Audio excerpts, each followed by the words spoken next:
鹿とオウム。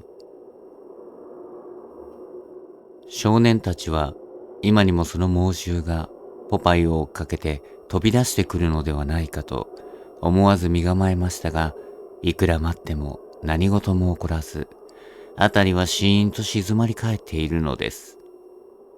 変だな。おい、ポパイ。お前どんな奴に出くわしたんだい？一郎くんがそう言って犬の方へ近づいていきますと、ポパイはしきりに尻尾を振って一郎くんを振り返りながら、なぜかまた茂みの中へ引き返していきそうにするのです。あ、そうだ。君、ポパイが勝ったんだよ。相手のやつをやっつけたんだよ。でなけりゃ、こんなに尻尾を振って落ち着いているわけがないよ。保くんが息を弾ませて言いました。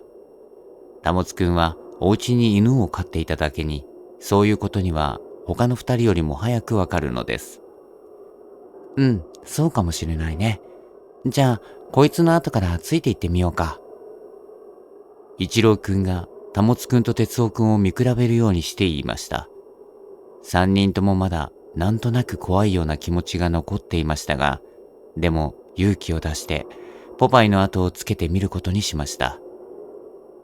見慣れないいろいろな木の混じった茂みを分けて、道も何もないところを進むのですから、人間にはとても犬のようには早く歩けません。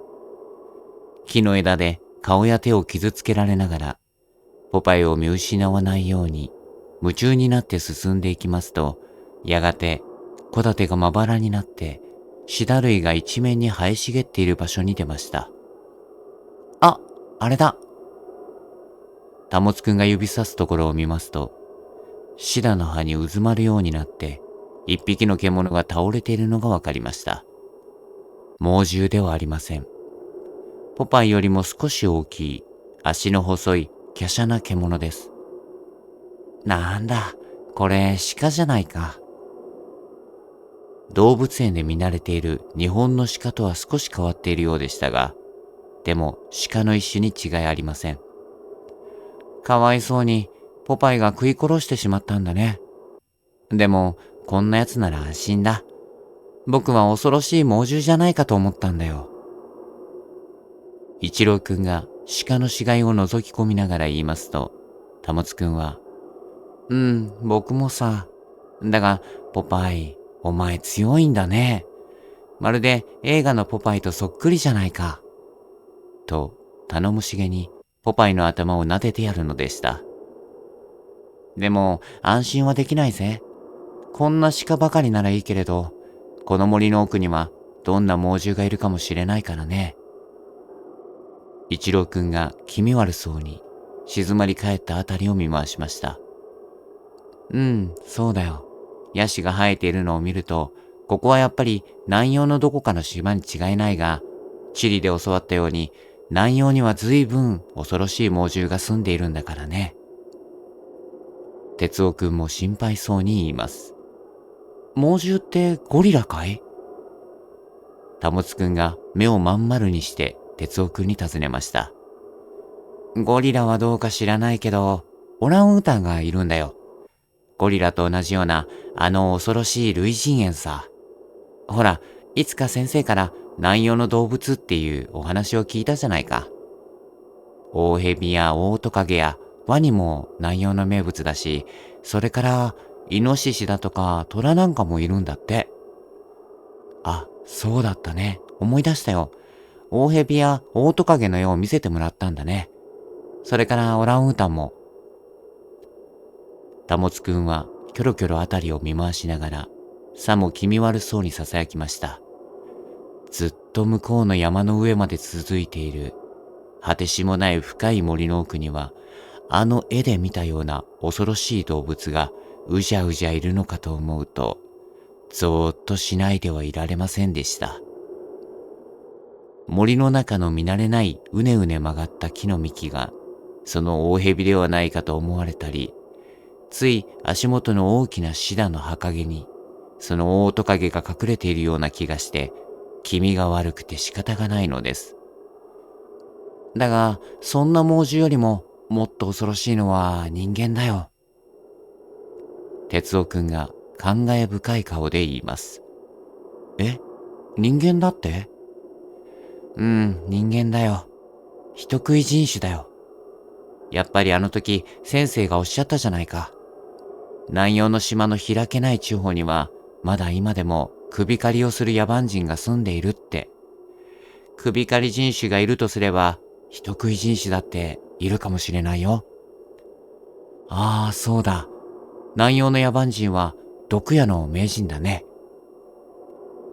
話せば話すほど恐ろしいことばかりです。森の茂みの間からそのどす黒い顔をした野蛮人がギロギロ目を光らせてじっとこちらを見ているのではないかと、もう気が気ではありません。ねえ、こんなところにいないで早く海岸へ戻ろうよ。チャメのタモツくんが第一番に弱音を吐きました。そして三人が元のヤシの林の方へ引き返そうと歩き出した時です。哲夫くんが何を見つけたのか、突然立ち止まって叫びました。あ、あれをごらん。ほら、あの向こうの大きな木をごらん。一郎くんと保くんはびっくりして、哲夫くんの指さす遥か向こうの大きな木を眺めました。わあ、綺麗だね。真っ白な花がいっぱい咲いている。でも、なんてでっかい花だろう。20メートル以上もあるような大木のこんもりと茂った青々とした葉の間に大きな白い花が一面に咲いているのです。その花の大きさは目分量で4、50センチもありそうです。熱帯には大きな花が咲くと聞いていましたが、こんな美しい花の咲く木は話に聞いたことも本で読んだこともありません。おや、あの花動いてるよ。いち早くそれを見つけたのも哲夫くんでした。え、花が動くって？ほら、あれだよ。ピクピク動いてる。ああ、ごらん。あの花、みんな動いてるよ。生きているみたいだね。ほんとだ。生きてる。あ、飛んだよ。空へ飛び上がったよ。不思議不思議。真っ白な花がパッと羽を広げて空高く舞い上がったではありませんか。三人はそれを見てあっけに取られてしまいました。花が一人で動いたり飛んだりするなんて、まるで魔法の国へでも来たようで、面白いよりは恐ろしさが先に立つのです。ああ、わかった。あれ鳥だよ。真っ白な鳥がいっぱいあの木に止まっているんだよ。見ててごらん。一郎くんは小石を探して、いきなり勢い込めてその木の方へ投げつけました。遠くなので石は木まで届かないで落ちましたが、でもその物音に驚いたのか、今まで花と見えていた白いものが一度にパッと花吹雪のように飛び立って、やがてまた別の木に花が咲くように止まるのでした。後で分かったのですが、それは白いオウムだったのです。日本などでは思いもよらない野生のオウムが何千羽となく大木に群がっていたのです。